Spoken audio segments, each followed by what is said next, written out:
제가 강의 자료를 폴랩으로 다 바꿔버리려고 했는데 폴랩이 기능이 개선이 돼가지고 재민이가 다 바꿔주더라고요. 그래서 되게 순식간에 싸르르 바꿔서 강의안을 전부 폴랩으로 전환을 했습니다. 그래서 저희 수업은 여기 지금 GitHub 제가 URL 알려드렸죠. GitHub에 들어가시면 이 주소 제가 공지에 올려놨었는데 제가 저기 이렇게 3개 올려놨어요. 그래서 오늘은 저희가 이제 데이터 마이닝 기계학습을 들어가기 전에 데이터를 분석을 꽤 오랫동안 해왔었다고 그랬잖아요. 네, 통계학이나 수학적 기법으로 어떤 관점으로 해왔는지를 한번 잘 들여다보는 시간으로 가지도록 하겠습니다. 왜 다 나가지? 네, 시간으로 가지도록 하겠습니다. 그래서 오늘은 좀 잘 고민하면서 들어주면 좋을 것 같아요. 다 아는 내용일 수도 있어요. 다 아는 내용일 수도 있는데 다 알더라도 이제 하나씩 좀 꼼꼼하게 들여다보면서 이게 하나도 변하지 않아요. 마지막에 우리가 뉴럴 네트워크, 막 딥러닝 갈 때까지 이 체계가 전혀 흔들림 없이 뭐 여러분들 요새 하는 LLM이나 뭐 스테이블 디퓨전까지 아무런 무리 없이 진행이 되니까 요때부터 이제 생각을 잘 정리하면서 가는 방향으로 할게요. 여기 들어가시면 여기 이제 소스 코드 있거든요. 이거 누르시면 제가 주피터 노트북을 콜랩에 바로 연결을 해놨어요. 이렇게 콜랩에 연결을 해놔서 수업을 그냥 이걸로 진행을 하도록 하겠습니다. 네. 보이죠? 네. 그래서 뭐 저번에 1주차 때 얘기했지만 파이썬 못 쓰는 사람이 있어요. 파이썬 못 쓴다. 빨리 공부하세요. 학원을 끊든지. 파이썬을 가르쳐 주진 않아요. 네, 파이썬을 가르쳐 주진 않고 우리는 데이터 마이닝을 공부하려고 온 거니까 파이썬은 알아서 다 하고 그다음에 기능이 추가가 됐어요. 그래서 잘 몰라도 될 것 같은데 라는 생각이 좀 들긴 하는데 그래서 파이썬은 각자 공부를 하시고 그래도 간략하게 이제 설명하면서 좀 진행은 하긴 할게요. 그래서 저희가 수업은 이제 주피터 노트북으로 웬만하면 다 진행을 하려고 하고요.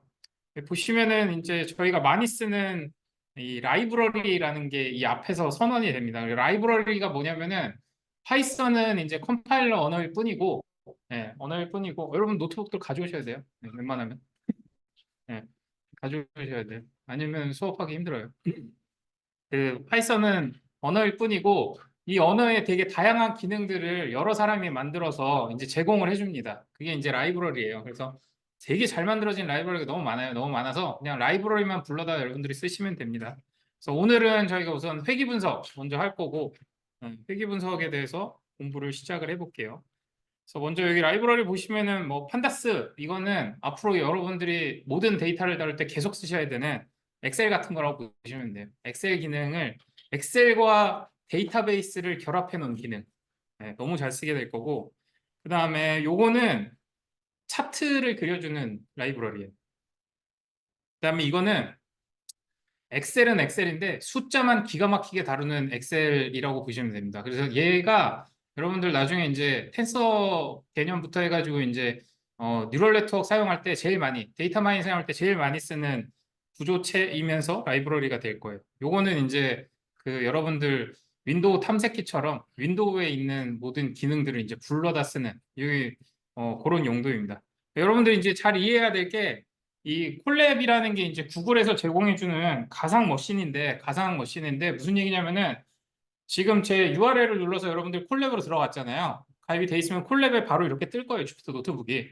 요 뜨는 순간에 여기 연결이라고 여기 뜹니다. 연결을 누르시면 여러분들한테 리눅스 서버를 한 대 그냥 푹 가상으로 내려주는 거예요. 그래서 이게 그냥 가상 PC가 딱 되는 거예요. 여러분들이 여기서 탈출하면 이 PC는 사라져요. 그래서 완전히 이제 템포럴한 그냥 PC가 한 대 여러분들한테 부여가 됐다가 여러분들이 이걸 끄고 나가면 없어져 버립니다. 그래서 이게 장점은 뭐냐면은 여러분 노트북이 아무리 느려도 여러분 노트북이 아무리 자원이 없어도 얘는 돌아가요. 왜냐? 구글에 있는 서버에서 돌아가는 거기 때문에 돌아가고 결과만 여러분한테 보여주는 거예요. 그래서 저희가 콜랩이나 이 주피터 노트북 계열을 많이 쓰는 거예요. 분석할 때. 내 PC는 사양이 안 되니까. 그래서 이렇게 연결을 하고 나면 여기 PC가 하나 연결이 된 거예요. 그리고 이 연결된 데서 이렇게 클릭을 하셔도 되고요. 이 노트북은 구글에서 작성하지 않았지만 무시하고 해주세요. 제가 작성했으니까. 네. 그럼 이렇게 실행이 된 거예요. 그러면은 실행이 되면 실행 결과가 나오는데 얘는 결과가 출력할 게 없어서 이러고 끝난 거예요. 이렇게 실행을 누르셔도 되고 컨트롤 엔터를 누르셔도 실행이 되고요. 시프트 엔터를 눌러도 실행이 돼요. 차이점은 시프트 엔터를 누르면은 다음 칸으로 내려가요. 네, 이 차이뿐입니다. 네, 이해되셨죠? 친절한 설명이에요. 처음이니까 해주는 거예요.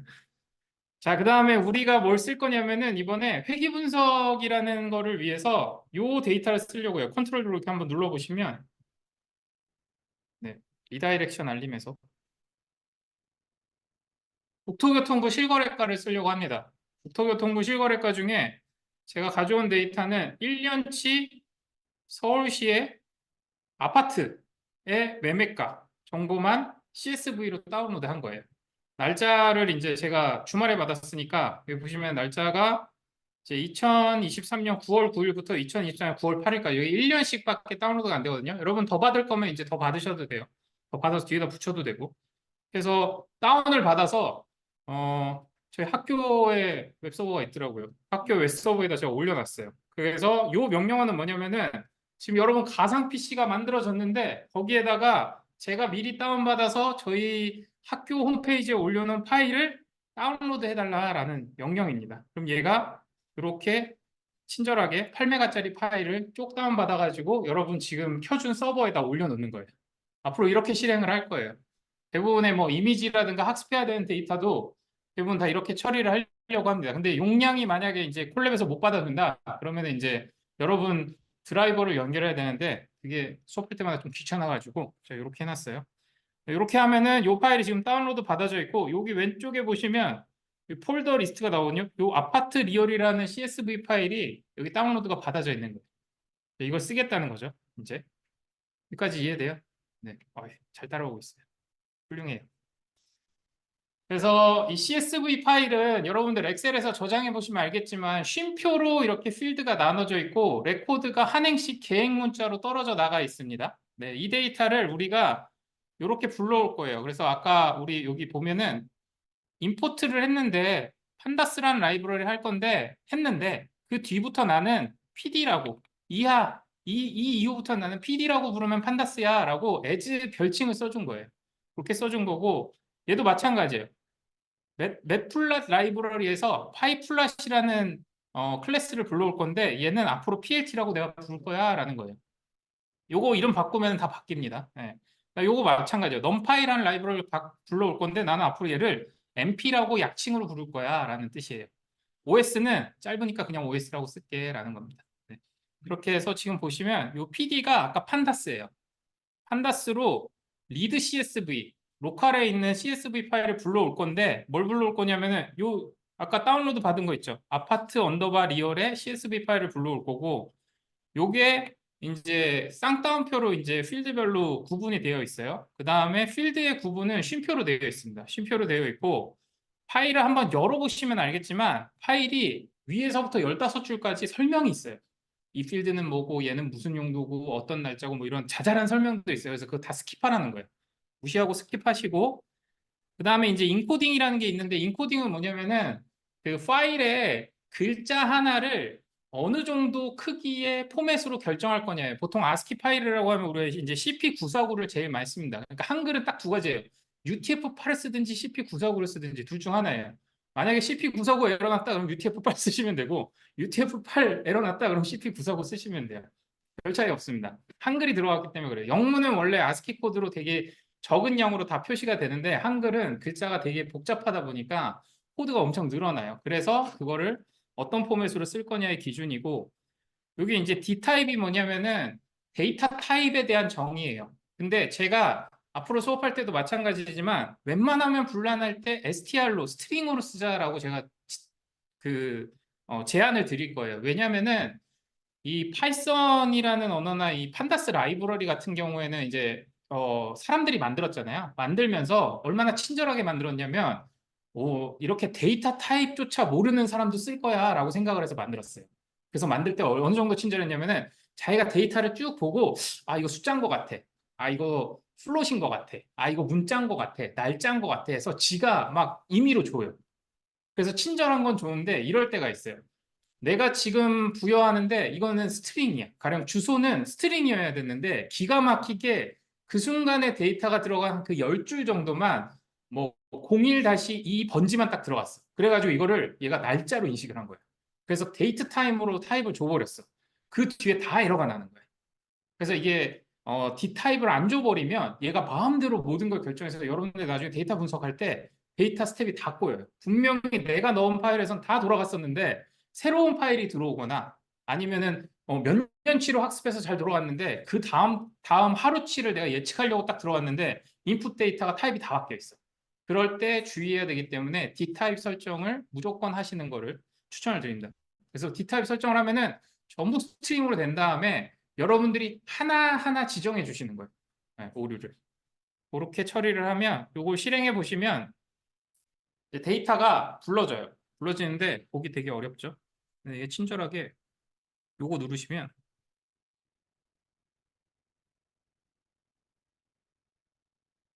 눌린 거.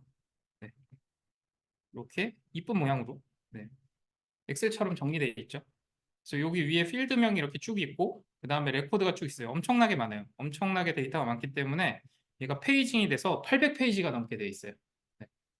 이렇게 되어 있고 레코드 수 자체는 지금 48,923개예요. 그러니까 제가 1년 동안 아파트 거래량을 최근 1년 동안을 모아봤더니 서울에서만 48,923개의 아파트 실거래 거래량이 있었다라고 보시면 됩니다.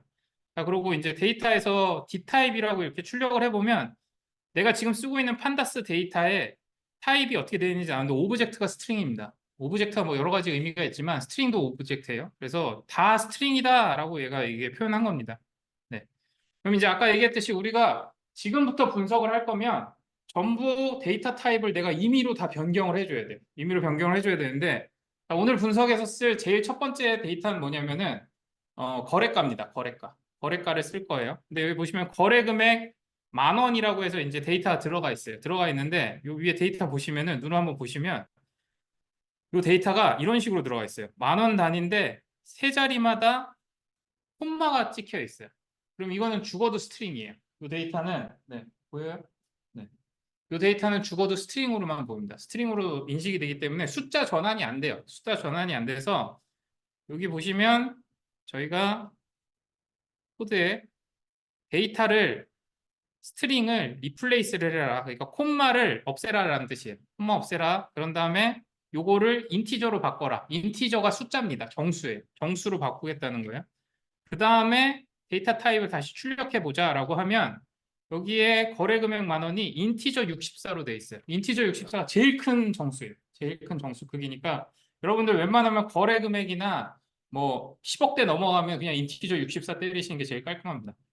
안 그러면 숫자가 오버플로우가 나요. 만약에 숫자가 내가 지정한 숫자 크기를 벗어나면 다시 마이너스 반대편부터 이렇게 돌아요. 숫자가 돌아가지고 숫자가 다 깨집니다. 데이터를 여러분들이 분석하는 데 있어서 99%가 그러니까 마이닝 알고리즘보다 데이터 정제하고 가공하는 게 99%라고 보시면 돼요. 그래서 앞서서부터 데이터를 완벽하게 통제하면서 앞으로 한 칸씩 가셔야 됩니다. 그래야지 나중에 당황하지 않아요. 네. 그렇게 하고 우리가 이제 필드명이 거래 금액 10,000원이니까 너무 복잡해. 그래서 이제 거래가로 필드명을 바꿔주자라는 뜻입니다. 그러면은 여기 보시면 거래가로 바뀌어 있어요. 그럼 이제부터 거래가로 하면 돼. 가로 열고 10,000원 붙이기 힘드니까. 지금 여기 코드들은 아주 그 평이한 코드들을 여러분들한테 그냥 한번 쑥 훑고 지나가는 용도로 얘기하는 거예요.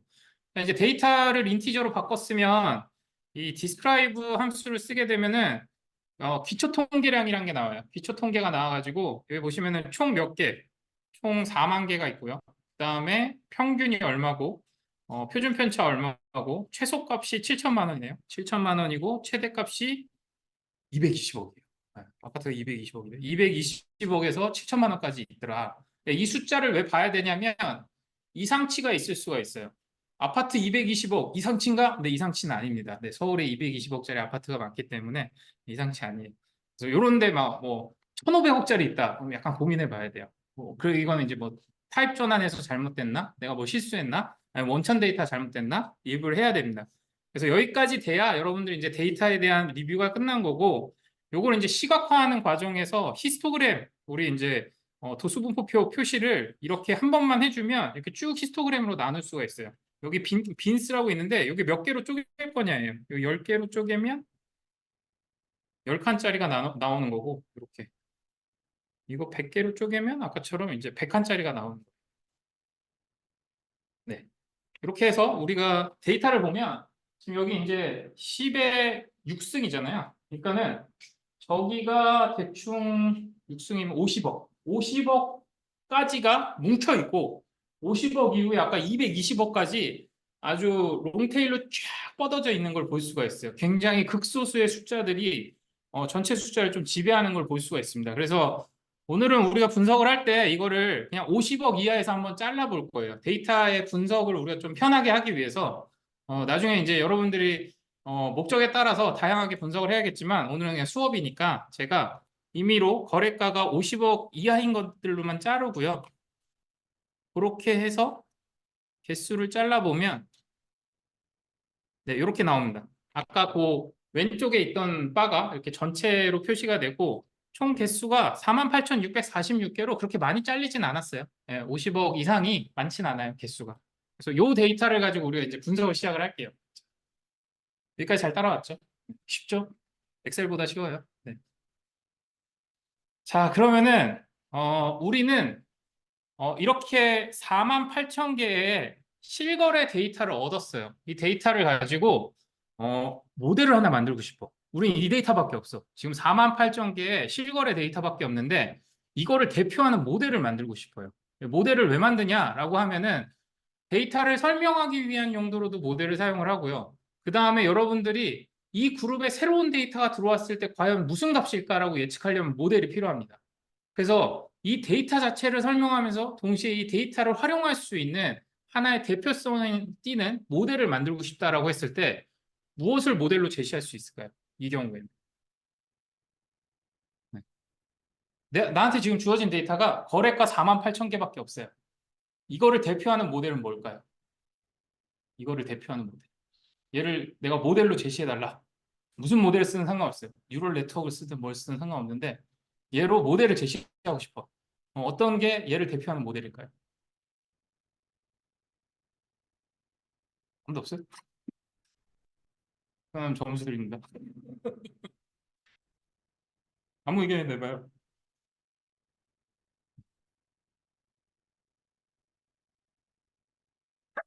쳐다보고 계시는데. 뭐가 모델일까요? 네. 평균? 네, 평균. 맞습니다. 여러분한테 주어진 정보가 아무것도 없기 때문에 이 48,000개를 대표할 수 있는 거에 가장 대표적인 모델이 평균값이에요. 평균값. 네. 인포메이션 아무것도 없잖아요. 표시할 게 아무것도 없어요. 평균을 사용합니다. 이 평균을 쓸 때 우리가 되게 많은 가정들을 띄워요. 가령 이 데이터는 정규 분포를 띌 거야부터 뭐 다양한 가정을 띄지만 모집단이 그렇다 하더라도 얘를 대표성을 띄는 게 평균이 가장 설명력을 가진다라고 생각을 합니다. 그러면 우리가 이제 평균을 한번 표시를 해볼까요?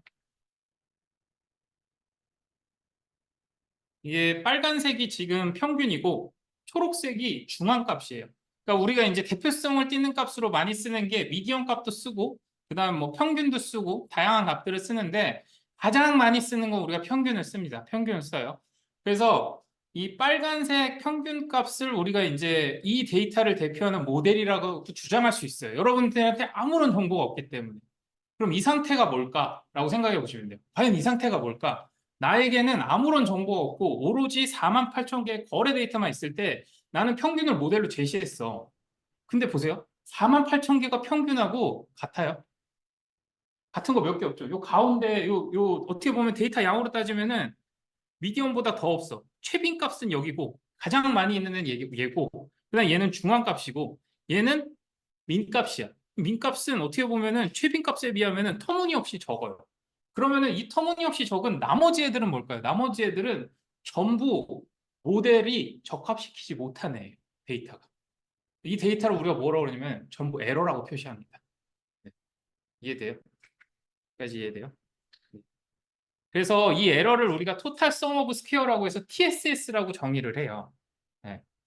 그래서 여러분들에게 데이터를 하나를 줬는데 데이터를 하나의 데이터를 여러 개를 줬는데 그 여러 개 데이터를 대표하는 모델을 여러분들이 평균으로 제시하는 순간 그 평균 모델이 못 맞춘 나머지 전체 에러를 스퀘어 썸한 걸 TSS라고 정의를 합니다. 이건 무슨 얘기냐면은 눈 감고 맞춰도 이 정도 맞춘다는 거예요. 예, 바보가 아닌 이상 눈 감고 맞춰도 이 정도 맞춘다는 거예요. 그래서 이게 데이터가 가지는 토탈 에러라고 정의를 해요. 예, 데이터가 가지는 에러가 그 데이터 전체가 에러가 아니에요. 평균 대비 차이 값들을 서메이션한 게 전체 에러입니다. 이게 TSS예요. TSS를 한번 이제 계산을 해보면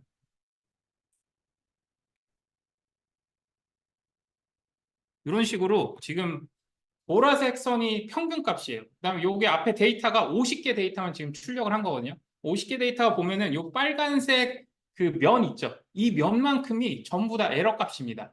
이 면 값을 적분해서 가지고 있는 게 여러분들이 토탈 에러라고 보시면 됩니다. 이게 왜 중요하냐면은 이 뒤부터가 중요한 거예요.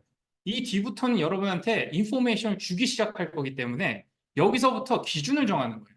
그러니까 인포메이션이 하나도 없는 상태에서 여러분들이 거래가를 맞추기 위해서 제시한 그냥 눈 감고 찍어도 되는 평균값이 기본 모델이 가지는 에러의 썸이 시작점이라는 거예요. 시작점. 데이터 분석의 시작점이라고 표현을 하는 겁니다.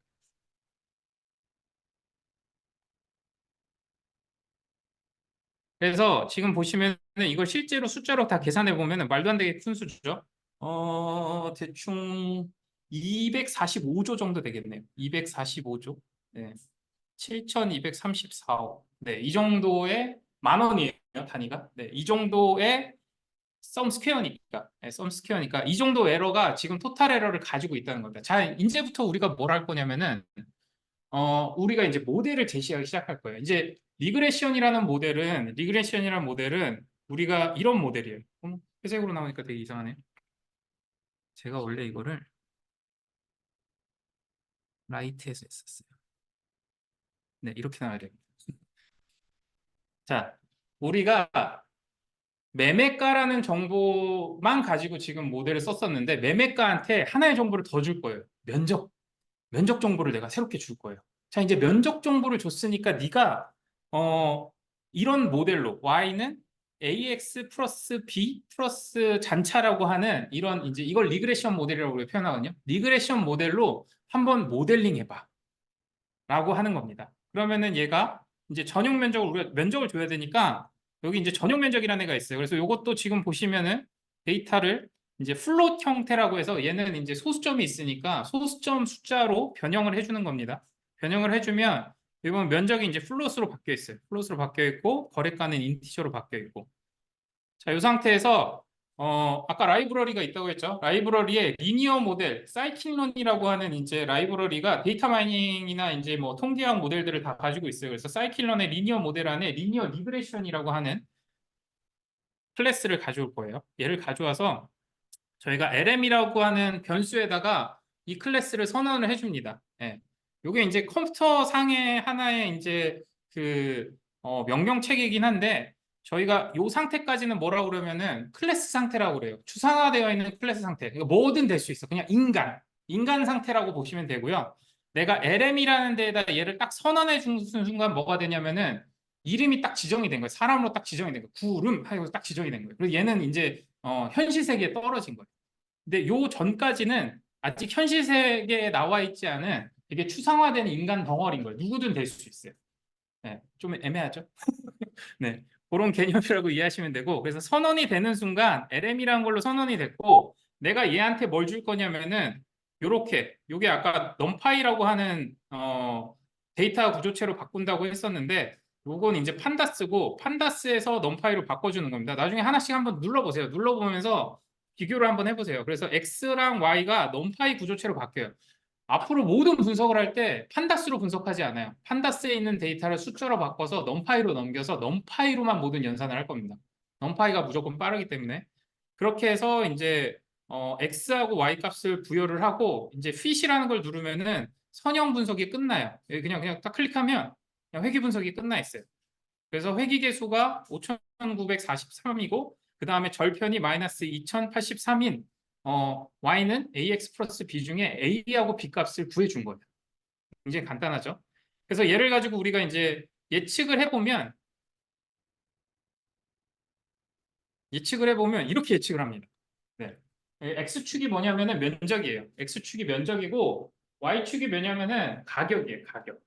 그러면은 저 파란색 점들은 뭐냐면은 면적 대의 가격의 분포예요. 서울시에 있는 모든 데이터니까 가격의 분포가 이렇게 나오고 그 다음에 요 주황색 선은 뭐냐면은 모델이 선형이잖아요. 면적을 주면 그냥 가격을 내는 거예요. 얘는 쭈쭈쭈쭉 준 거예요. 아까는 이 직선이었잖아요. 직선이었는데 얘는 이렇게 이런 가격을 줬잖아요. 그래서 얘는 여기 보시면 분포가 그래도 약간 이렇게 기울어져 있어. 그래서 얘가 에러가 좀 더 적을 것 같아요.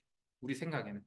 그래서 얘의 에러를 한번 계산해 보자라고 하는 게 이 RSS입니다. RSS가 뭐냐면은 TSS는 아까 무조건 평균 대비 에러 잔차들을 모아놓은 게 TSS면 RSS는 내가 제시한 새로운 모델, 정보를 인포메이션 하나 줬으니까 그 인포메이션을 가지고 만든 새로운 모델에서 나온 에러 값들을 서메이션한 게 RSS예요. 그래서 이 RSS를 계산해 보면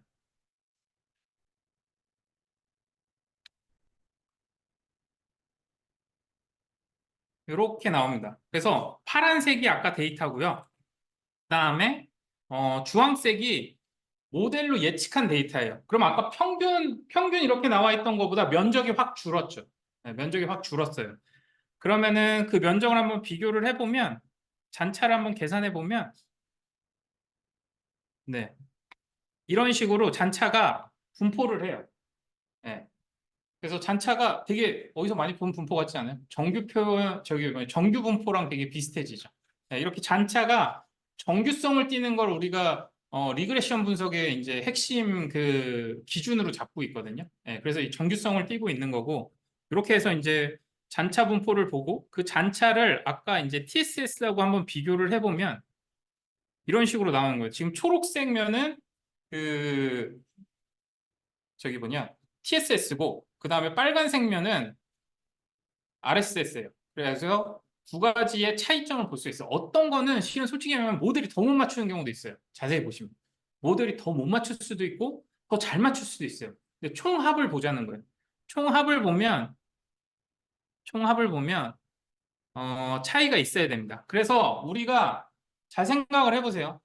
어떠한 데이터가 하나도 인포메이션을 주지 않은 상태에서 가지는 그냥 눈 감고 맞춘 모델의 에러가 TSS라고 하면 이게 전체 에러야. 이게 100이에요. 그 중에서 내가 어떤 모델을 제시했더니 이 모델이 여전히 잔차를 갖고 있어. 이걸 RSS라고 정의를 했어. 그러면은 이 모델이 가진 설명력은 얼마일까? 우리가 표현을 하는 거예요. 이 모델이 가진 설명력은 얼마지? 그건 1에서 빼면 되겠다라고 하는 겁니다. 그러니까 전체 에러에서 얘가 여전히 갖고 있는 에러를 1에서 빼보면 비율로 따지면 어떤 상태가 되겠어요? 얘가 설명한 능력을 보여주는 거예요. 그걸 우리가 R스퀘어다라고 표현을 하는 겁니다. 네, 되게 간단하죠. 네. 요게 이제 우리가 모델에 대한 설명력을 표현할 때 가장 많이 쓰는 R스퀘어라는 개념이에요. 네, 굉장히 간단한 개념이에요. 근데 잘 생각해 보세요. 어떤 모델을 제시했는데 진짜 바보 모델이에요. 그래서 평균보다 더 못 맞춰. 그럼 R스퀘어가 어떻게 되겠어요? R스퀘어 마이너스로 가겠죠. 토탈 에러보다 얘 잔차 에러가 더 큰 거예요. 더 크니까 얘는 바본 거예요. 그러면은 R스퀘어가 마이너스로 갈 수 있어요. 그래서 여러분들이 R스퀘어는 0에서 1 사이의 숫자 아닌가요? 라고 얘기를 하지만 실제로는 아니에요. 마이너스로 더 커질 수도 있어요. 그거는 굉장히 바보 같은 모델을 만든 거지만 실은 우리가 쓰는 대부분의 마이닝 알고리즘에서 그럴 리가 거의 없습니다. 왜냐면 인포메이션 하나 더 줬는데 솔직히 얘기해서 여러분들이 면적 안 줘도 돼요. 그냥 랜덤 값을 던져도 돼요. 랜덤 값을 던져도 리그레션을 돌려보잖아요. 무조건 평균보다 잘 맞춥니다. 어떻게 해서든. 예, 알고리즘이라는 애들은 그런 애들이에요. 어떻게 해서든 맞춰내요. 예, 그래서 대부분의 R스퀘어가 물론 0에서 1 사이의 숫자를 나타내요. 1에 가까우면 가까울수록 숫자를 100% 맞췄다는 거예요. 이걸 우리가 이제 과적합이라고 표현을 하는 거고. 예, 그래서 여러분들이 회귀 분석에서만 R스퀘어를 쓰는 게 아닙니다. 회귀 분석에서만 R스퀘어를 쓰는 게 아니라 여러분들이 나중에 다양한 비선형 알고리즘을 만들고 분석을 하는 과정에서도 R스퀘어라는 개념을 떠올리실 수 있어야 돼요. 네. 이해가 되죠? 네. 자, 그러면은 R스퀘어 한번 계산을 해보면 네.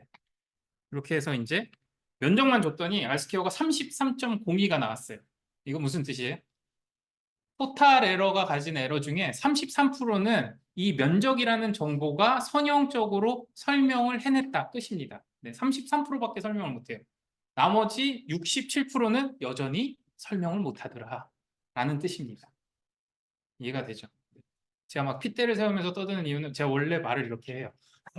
말을 이렇게 하기도 하고, 여러분들이 이 개념을 나중에 이제 회사에 가거나 연구를 하는 과정에서 실은 이런 이제 개념 용어들은 되게 자주 주고받게 돼 있어요. 근데 이 개념 자체를 우리가 정확하게 이해 못하고 막 주고받다 보면은 되게 고민되거든요. 네, 그래서 웬만하면은 정확하게 이해하고 커뮤니케이션 하되 얘를 응용할 수 있는 단계까지 가시면은 굉장히 좋을 것 같아요. 네. 그래서 저희가 이제 아스케어를 실제 이 공식대로 제가 여기 시계에 그대로 넣어놨거든요. 실제 TSS를 계산을 해보고 그 다음에 RSS도 계산을 해보고 그 다음에 이거를 공식에 넣어가지고 1-TSS분의 RSS 해가지고 R스퀘어를 구한 값하고 사이킨런의 R2 스코어라는 그냥 함수가 있어요. 그 함수를 써가지고 구한 거하고 둘이 얼마나 차이가 나나 보면은 정확히 똑같습니다. 그러니까 지금 설명드린 R스퀘어가 정확하게 지금 함수에서 구현되는 거랑 동일하게 구현이 되고 있다라는 겁니다. 자, 그러면은 우리 생각을 해보세요. 데이터를 하나를 줬는데 33%만큼의 에러를 날려버렸어. 그럼 이제 생각을 하게 되죠. 지금 제가 말씀드리는 게 실제로 이 회귀 분석과 통계학이 나오고부터 많은 인류가 그대로 겪어왔던 일이에요. 그다음 뭐 어떻게 생각을 하겠어요? 데이터를 줬더니 얘가 설명력이 좋아져. 네. 데이터를 계속 추가하고 싶어져요. 더 넣어보자. 더 넣어보자. 하면서 예전에 이제 한참 유행할 때 미국에서 도시를 분석하는데 도시를 분석하는 리그레션 모델에 450개 독립변수를 넣은 적이 있었어요. 네. 엄청 에러가 나죠. 근데 너무 재밌는 거예요. 데이터를 계속 모아가지고 데이터를 넣으면 넣을수록 설명력이 좋아진다 해가지고 데이터를 계속 넣습니다. 그래서 정보를 더 주면 좋은 모델이 되겠구나 해서 우리가 정보가 더 있어요. 그 실거래 데이터에 보면 건축 연도라는 게 있더라고요. 건축 연도가 있어서 이걸 이제 연안으로 바꿨어요. 현재 날짜 2024년 기준으로 연안으로 바꿔가지고 연안 데이터를 하나 만들고 연안 데이터도 이렇게 쭉 만들어서 보면은 2005년이면 19년, 2004년이면 20년 이런 거 한번 비교해 보는 거고 연안 데이터 디스크라이브 한번 해보면 전체 48,000개 중에 이제 평균이 20년, 최소가 0이니까 24년도에 만들어진 거고 제일 오래된 게 63년 된 거예요. 네. 여기에 이제 만약에 1900년 뭐 이런 게 나온다. 그럼 오류입니다. 그런 걸 이제 찾아내시라는 거예요. 네. 빈값이 있을 수가 있어요. 그러면 이제 면적 연한을 추가로 넣어가지고 이제 리니어 리그레션 한번 더 돌려보는 거예요. 그러면은 여기 보시면 이제 알파 값이 두 개가 나왔죠. 베타라고 하죠, 일반적으로. 베타 값이 두 개가 나왔어요. 베타 값이 두 개가 나오고 절편도 바뀌고. 자, 이걸 가지고 우리가 이제 그래프를 그려보면 이런 현상이 일어났어요. 자, 밑에 면적에 실제 예측값도 이만큼 분포가 퍼졌어요. 왜냐? 인포메이션 하나 더 있으니까 뒤에 차원이 하나 더 있는 거예요. 뒤에 차원이 하나 더 있어서 연한 정보가 들어갔으니까 데이터 예측이 훨씬 더 넓어진 겁니다. 그러면 얘는 R스퀘어가 올라갔겠네 해가지고 R스퀘어를 한번 출력을 해보시면 원래 33%였는데 34%, 1% 올라갔어. 1%. 아, 망한 거예요. 1% 올라갔어. 이 변수는 아닌가 보다. 라고 생각을 하게 되죠. 그랬더니 또 찾아보니까 층이 있어, 층. 층도 쓰자. 층도 인티저니까 지하 2층에서부터 68층까지 있네요. 네, 68층까지 있네요. 그리고 이제 시군구도 보니까 시군구 명도 있어. 시군구 명도 한번 데이터로 써보자. 근데 여러분들은 이제 실제 그 리그레션 써보신 분들은 알겠지만 리그레션 무조건 숫자만 이해합니다. 숫자만 이해하니까는 시군구를 넣기에는 어떻게 넣어야 될까? 이걸 이제 우리가 명목 변수라는 타입으로 쓰게 되는데 이거를 이제 시군구가 우리가 25개 시군구가 있으면은 25개 시군구를 그냥 변수를 다 25개를 만들어요. 그런 다음에 여기다 스위치를 그냥 넣을 뿐이에요. 01, 01, 01, 01 넣어서 첫 번째 시군구면 얘만 1이고 나머지 다 0. 두 번째 시군구면 얘만 1이고 나머지는 다 0. 이런 식으로 데이터를 변환을 합니다. 굉장한 노가다를 해야 될 것 같죠? 그렇지만 판다스에는 모든 기능이 다 있답니다. 그래서 데이터 더미라는 거를 판다스의 겟 더미로 만드시면 얘가 알아서 이렇게 쭉 만들어줘요. 알아서 쭉 만들어줘요. 알아서 쭉 만들어주고 얘를 판다스 뒤에다 그냥 붙여버리면 원래 데이터에 금천구였으면은 알아서 금천구만 1이 되고 나머지는 0이 되게 데이터셋이 딱 준비가 되어 버립니다. 간단하죠. 네. 이러라고 만들어 놓은 거예요, 얘네가. 그래서 이 데이터를 자 우리가 보면 데이터 엄청 늘어났어요. 원래 가지고 있던 데이터보다 뒤에 시금구가 쭉 붙어가지고 어마무지하게 늘어났어요. 자, 이 늘어난 걸 가지고 리그레션 돌려볼 거예요. 그럼 변수가 엄청 늘었죠. 시금구 25개가 0의 숫자로 들어왔고, 그 다음에 층도 들어왔고, 연한하고 면적은 그대로 있고, 그 다음에 거래가를 해가지고 저희가 회귀 분석을 이렇게 쭉 돌려보면 회귀 개수가 이렇게 많이 나와요. 이렇게 많이 나오고, 그 다음에 절편값도 나오고, 자, 이걸 가지고 우리한테 필요한 건 뭐냐? 얼마나 맞출까를 보는 거예요. 그러면은 자 이제 면적을 똑같이 면적 기준으로 봤을 때 예측값이 엄청 분포가 넓어졌어요. 결국에는 이제 실제 값을 많이 따라갔다는 거죠. 우리가 준 인포메이션에 의해 가지고 데이터 모델이 훨씬 더 데이터를 적합할 수 있게 된 거예요. 자, 이 상태에서 우리가 R스퀘어를 한번 출력을 해보면 무려 70%나 설명을 하는 모델이 여러분들이 얻게 된 겁니다. 자, 이게 우리가 데이터 모델을 찾아가는 과정이에요. 이 과정은 어떤 모델이든 다 똑같습니다. 다 똑같아요. 다 똑같이 이렇게 되고 이 과정을 계속 이제 겪어 나가는 거예요.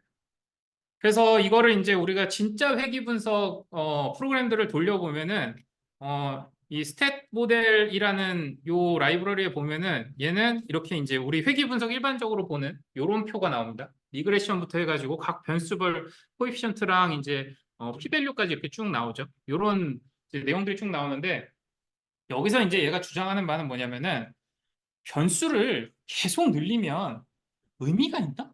라는 생각을 합니다. 이게 의미가 있나? 아까 얘기했잖아요. 도시를 설명하는데 450개 변수를 썼어요.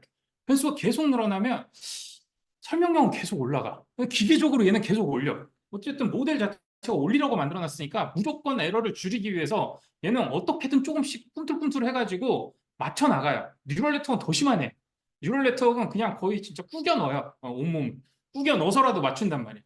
그러다 보면 이게 맞는 건가? 라는 생각을 합니다. 그래서 나온 이론이 뭐였냐면은 T 검증을 좀 해보자. 이 T 검증을 여러분들 이 T 검증은 뭐냐면은 이론은 간단해요. 요 기울기가 0일 확률이 몇 프로인가를 구하는 거예요. 이 p-밸류에서. 이 기울기가 우리가 얘가 지금 베타 기울기를 구별을 했잖아요. 근데 이 기울기가 0일 수도 있잖아. 솔직히 얘기하면은. 왜냐면은 이 기울기를 구할 때 우리가 실은 많은 데이터들을 바라봤지만 이 데이터들의 잔차가 정규성을 띈다고 우리가 가정하고 이제 가설을 세운 거기 때문에 실은 어떤 분포 안에서는 벗어날 수도 있는 거예요. 그랬을 때 이 기울기가 0이면 어떡하지? 라는 거예요. 그 가설을 검증한 게 이 p-밸류고 이 p-밸류에서 우리가 보통 이제 0.05 이하만 써야 된다라는 거는 0.05 이하의 확률로 0일 거다라는 거예요. 네. 그래서 얘 같은 경우에 지금 다 0이잖아요. 0이라는 거는 정말 0일 확률이 없어요라는 겁니다. 근데 여기 133이다 그러면 13.3%는 기울기가 0일 수도 있을 것 같은데 그래도 쓸래? 어? 라고 얘기하는 게 이들의 이론이에요. 네. 그러면 이제 우리가 생각을 하게 되죠. 그러면은 이걸 써도 될까? 써도 될까? 라고 생각을 하게 됩니다. 그러면서 또 하나 생각을 하게 돼요. 또 하나의 이론이 다중공성성이라는 얘기가 나와요. 다중공성성. 다중공성성 들어보시죠. 다중공성성. 들어봤어요? 들어봤어요? 네. 들어봐야 돼요. 여고생인데. 네. 다중공성성은 뭐냐면은 잘 생각해 보세요. 우리는 지금 모든 변수를 리그레션을 다 선형 결합을 했어. 여기 보면은 다 선형 결합이에요. 모든 변수가 선형 결합이 됐어요. 근데 이렇게 생각을 해보세요. 만약에 키랑 몸무게가 들어갔어. 그래서 그 사람의 어떠한 질병 여부를 판단하려고 했는데 생각해보면 키가 크면 몸무게도 많이 나가잖아요. 네, 물론 아닌 사람도 있겠지만 대부분 그렇다고 보는 거죠. 그러면은 그 두 데이터 간에는 어떻게 보면은 상관관계를 가지고 있어요. 그러면은 이런 생각을 할 수가 있어요.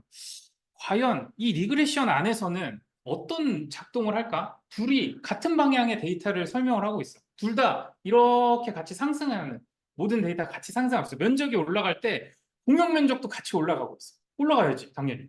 이렇게 올라가고 있으면 자, 둘 다 변수를 내가 줬어. 그럼 얘가 설명력을 가지고 있었는데 얘도 설명력을 가져? 그럼 얘 둘 다 같이 움직인 요만큼의 양은 누구한테 간 거지? 라고 생각해 보시면 실은 둘이 나눠 갔습니다. 둘이 나눠 가져서 어떤 일이 생기냐면은 다중공성성을 가진 변수를 많이 때려 넣잖아요. 그러면은 얘들이 한 놈한테 몰빵을 해주지 않아요. 다 같이 나눠 가져요. 설명력을. 그래서 어떤 일이 생기냐면은 여기 나와 있는 p-value가 다 같이 깨지는 경우가 생깁니다. 다 같이 쓸모없는 변수가 돼요.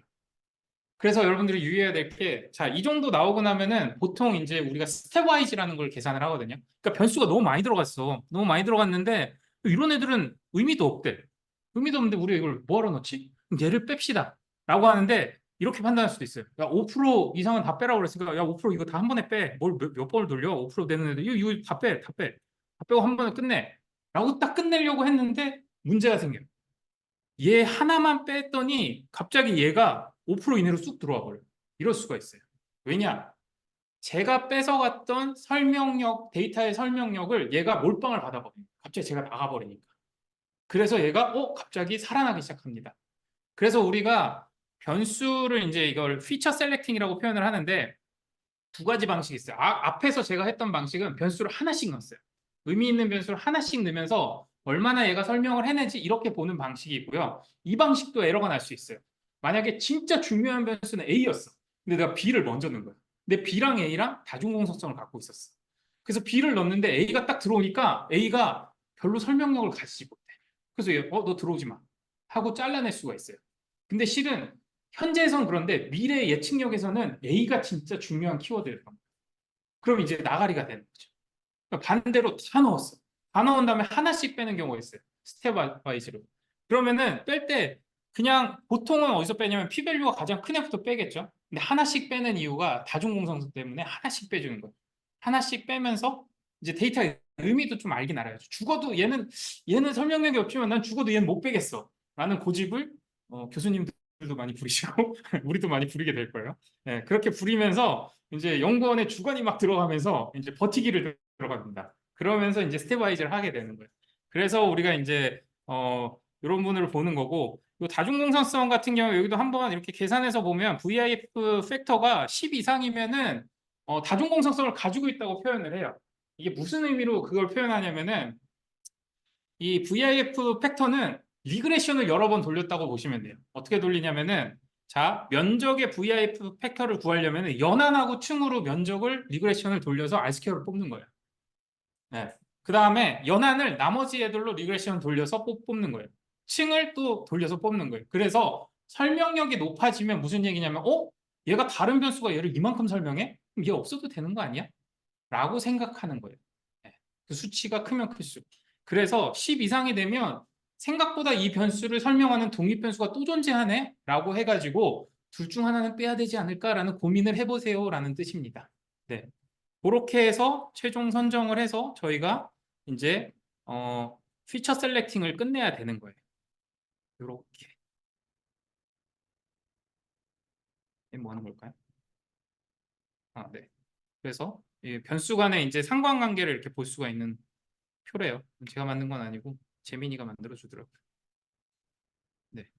그렇게 해서 자, 지금 리그레션 하나를 우리가 본 건데 아시는 분들도 있을 수 있고 리그레션 한 번도 안 해보신 분들도 있겠지만 개념은 그냥 명확합니다. 어쨌든 데이터가 있을 때 우리는 평균이 기본 모델이고 거기서 TSS로 구하는 거고 그 다음에 거기에서 데이터를 정보를 하나 줬을 때 얘가 모델을 만드는데 리그레션 모델을 우리가 제안을 했다는 거예요. 이 모델을 뭐로 제안하느냐가 우리가 앞으로 배울 모든 데이터 마이닝입니다. 데이터 마이닝 알고리즘은 리그레션과 똑같은 나 이런 모델, 이런 모델, 이런 모델의 주장일 뿐이에요. 네, 그런 모델들을 우리가 여러 개 배워보겠다는 거고 개념은 똑같습니다. 그리고 모델 안에 우리가 이제 독립 변수라고 표현하고 이제 종속 변수라고 표현하는데 거래가가 종속 변수였고 이 나머지 값들이 독립 변수예요. 얘는 혼자 움직이는 거고 얘의 움직임에 의해서 네가 결정되는 거야 라는 거예요. 종속돼서 결정되는 거야 라는 거예요.